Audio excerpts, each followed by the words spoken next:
Qu'est-ce que nous gagnons de ce que vient de faire le Conseil d'État en rejetant les requêtes? Qu'est-ce que nous gagnons? Mais nous gagnons de voir la vérité. Nous gagnons de voir la minorité du RDR. Nous gagnons de voir ce que le président Babou voulait qu'on voie, le mensonge. Nous gagnons de réaliser que donc depuis 2011, Ouattara n'a rien gagné en Côte d'Ivoire. Depuis 1990, les Ivoiriens ne veulent pas de Ouattara. Nous gagnons de voir que c'est les armes qui font Ouattara et ses sbires. Nous gagnons de comprendre que à un moment donné, le temps que joue le président Gbagbo finira par faire sortir les Ivoiriens. Tout ce temps-là que le président Gbagbo joue, c'est pour amener les Ivoiriens à comprendre que la révolte se retrouve en chacun de nous. C'est pour que ce soit spontané, comme c'était spontané en 2000. En 2000, les gens pensent que c'est pas le président Gbagbo a demandé aux gens. Non, hein. En 2000, avant que le président Gbagbo ne dise aux gens que les gens avaient commencé déjà à sortir.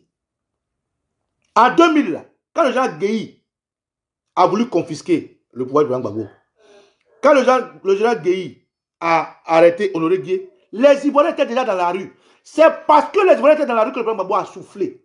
Et c'est pareil aujourd'hui. Le président Gbagbo joue la carte du temps. Il joue la carte des ancêtres, il joue la carte de Dieu. Regardez autour de Ouattara. Tout est pourri. Et c'est parce que ces faits sont déjà tracés que les leaders, comme le président Laurent Gbagbo, refusent d'empiéter sur ce qui est déjà tracé. C'est-à-dire en envoyant des Ivoiriens aller se faire tuer sans leur propre volonté. Moi, tout ce qui concourt au départ de Ouattara, je suis preneur. Mais il faut que ça vienne de nous-mêmes.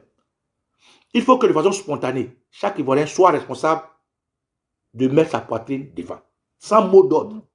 Il faut que, de façon générale, chaque Ivoirien soit fier de ce qu'il donne à son pays, en allant en révolutionnaire, en allant se lever massivement pour chasser Ouattara. Il faut que chaque Ivoirien comprenne que si je sors de chez moi là, je ne vais pas aller venir manger à la maison.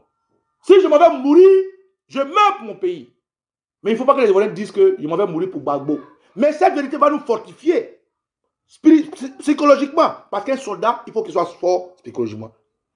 Cette vérité va nous fortifier dans notre esprit, dans notre âme, pour que demain, quand l'heure va sonner, le temps va décider, l'Ivoirien qui sort avec ce courage-là, cette détermination, cette foi,